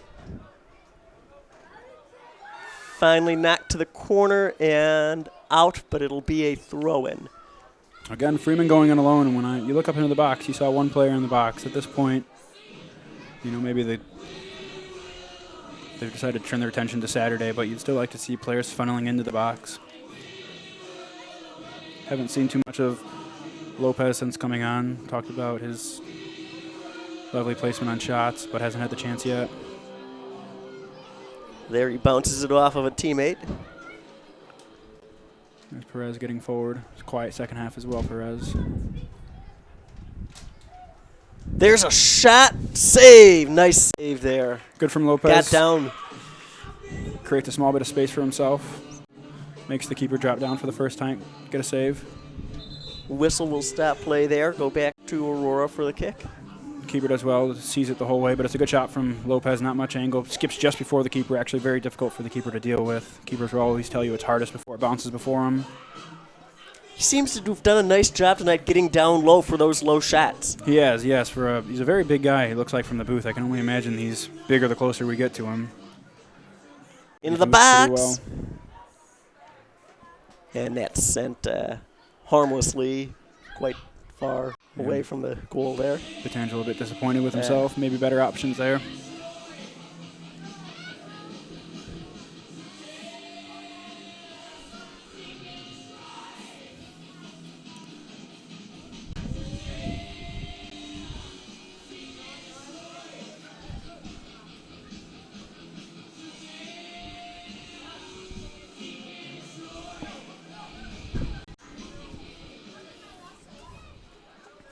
Aurora with it in the midfield. I always wonder what people think driving by, like what they think's going on. I'm sure they see a soccer game, but Certainly not men's high school season at this point. So yeah, so that's what I wonder if they just think it's maybe a club game or. There is a good crowd here tonight, despite the score. A nice night for soccer. It's been a interesting game, back and forth, lots of scoring. Yeah, a lot of goals, and that's what the fans will always want. The goals may be on the wrong side, though, for most of the fans here. Yes. But for a sport that you can go 90 minutes and not get a single goal, we've got 5 for here them, tonight, yes. and 5 or 6 the other night we were here. One last reminder. 3 the first night, so. Kids can go down on the field, meet the Come out, players, there's another game next weekend, an important game for Aurora. So come out next weekend. Taking on the Eagles, that'll be a game they'll definitely need to get a result against. The Eagles are a very good team in the conference, and after tonight, they'll definitely need the result. 2 losses in a row now. We need to steady the ship here. So who are some of the leaders that could kind of help the team regroup, in practice and say, okay, things haven't gone well this week, but here's what we need to do going forward? Who are some of the veteran, solid players that they would look towards? It'll be Butler, Salazar, Art, Para. Those will be the guys to kind of remind everyone that nights like these are going to happen, and we need to focus on the next game. Forget tonight. Remember the positives and forget the negatives, and move forward. One more opportunity, maybe centering pass. Oh, that was dangerously kicked out of bounds there. Yeah, always dangerous when you're running back at your own goal, but Potangelo almost knocked that into his own net for the second time tonight. And it sort of came from nothing here. Borealis fell a bit asleep, and that's a great ball behind Garza. And looking for Gerson again, just behind him, though. Good cover from Potangelo in the end. Sneaking out short right now here is Collins. Now he goes back to the center. Into the box. Yeah, I think Rapids have given up on the short ball after almost paying for it twice.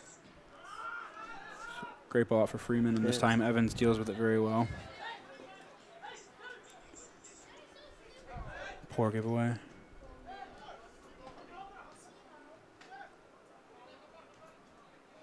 Lots of space right there. Nice Perez bombing forward. That's what he's good at. Just want a corner. Yes, a corner here for Aurora. Approaching the 90-minute mark. 4-1 Cedar Rapids here on Sportstown Chicago 2, the IMS Facebook network. Luke Steffen, Colby Newquist, we've enjoyed calling the game for you tonight. And this will be a good result for Rapids in terms of their confidence. They'll take on the Bavarians next, which is going to be a tough test. Bavarians knocked them out 2-0 in the tournament last year, so they'll look for some revenge, and this game will give them tons of confidence. Here's a chance to add a 5th. Yeah, streaking through the middle. And extra time here. Good effort by the D to get back and prevent that, though. It's good tracking from, look like Ponce, who hasn't given up yet. Great work.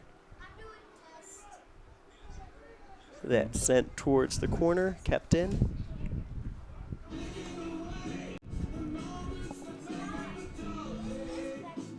Shouldn't Shouldn't be too long until the final whistle now. No, with the game basically decided, there's not much reason to keep it going at this point. Yeah, I think the Rapids will too want to start their long journey home. Well, their semi-long journey home. Could be longer. Yes. One more Gerson. offsides there. Offsides are probably the Yes. umpteenth time tonight. He won't mind though.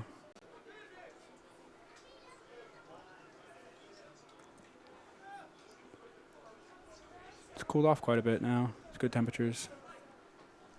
Perfect night. They could have started now and really would have enjoyed playing at this this temperature. I don't think Rapids would have enjoyed the midnight end time and then the drive home. Well, that's true. That's what's always tough about the road games when you're a working professional. You work 5 days a week and then hop on a bus, come to these games, get back home on a Sunday, and then work on Monday. Big commitment. But that's what these guys love the games. That's why they do it. And we've got a whistle there. The keeper didn't kick the ball from the right spot. Ball might have been rolling. Might have been rolling, yeah. Yeah, ball's got to be a standstill.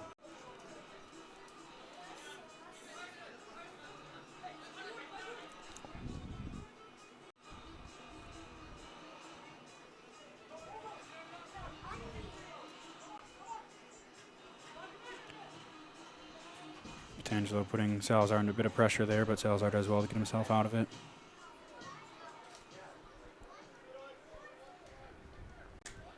Perez tons of space. Again, Perez, yes. Knocked out of bounds there.